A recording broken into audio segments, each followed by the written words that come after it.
نحمده ونصلي على رسوله الكريم اما بعد فاعوذ بالله من الشیطان الرجیم بسم اللہ الرحمن الرحیم۔ سامعین حضرات، کل ہم بات کر رہے تھے تراویح کے سلسلے میں،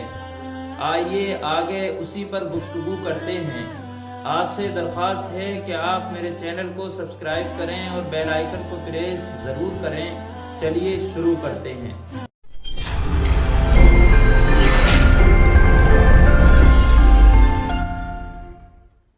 تراویح کی ابتدا خود نبی کریم صلی اللہ علیہ وسلم نے کی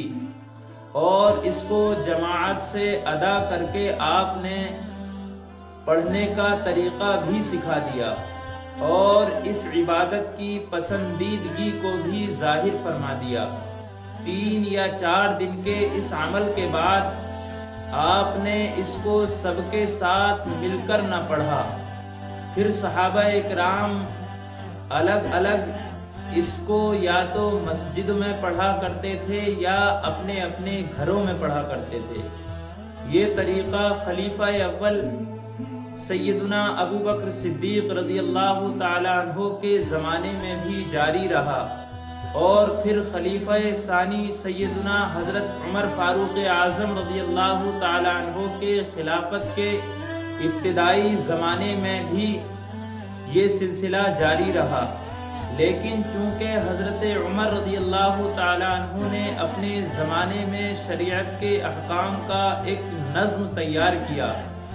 اور ہر چیز پر حضور علیہ السلام کی منشا کے مطابق عمل کرانے کی کوشش فرماتے تھے، لہذا جب رمضان المبارک کی ایک رات آپ مسجد میں تشریف لائے تو لوگوں کو علیحدہ علیحدہ نماز تراویح ادا کرتے دیکھا تو آپ کو یہ خیال ہوا کہ میں ان سب کو اگر ایک قاری پر جمع کر دوں تو یہ سنت رسول سے زیادہ مشابہ ہوگا، یعنی نماز تراویح کو جماعت کے ساتھ ادا کرنے کا حکم دے دوں۔ پھر آپ نے ارادہ پورا کیا اور تمام لوگوں کو ابی ابن کعب کے مکان پر جمع کر لیا، یعنی آپ نے اعلان فرما دیا کہ اب تراویح جماعت کے ساتھ ہوا کرے گی اور اس کے امام حضرت ابی ابن کعب رضی اللہ تعالی عنہ ہوں گے، جو صحابہ اکرام میں سب سے بہتر قرآن کریم پڑھا کرتے تھے۔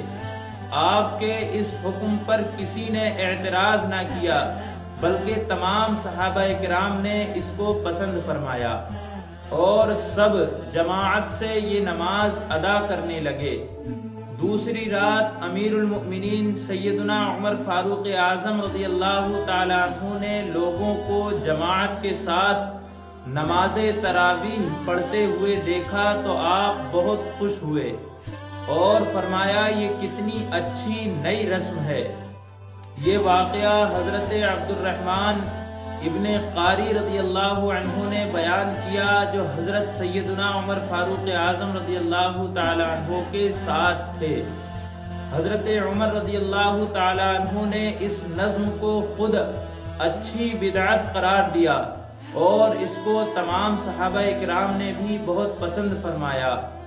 کیونکہ نبی کریم صلی اللہ علیہ وسلم نے دین میں اچھی بدعت جاری کرنے کی اجازت دی ہے۔ پھر یہ بدعت تو خلیفہ وقت نے جاری کی،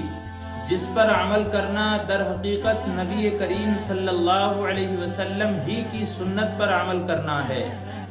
سامعین حضرات، جیسا کہ ہم نے گفتگو کی نماز تراویح کے تعلق سے، اسی پر آگے بھی گفتگو کریں گے۔ تب تک کے لیے باخیر، السلام علیکم ورحمۃ اللہ وبرکاتہ۔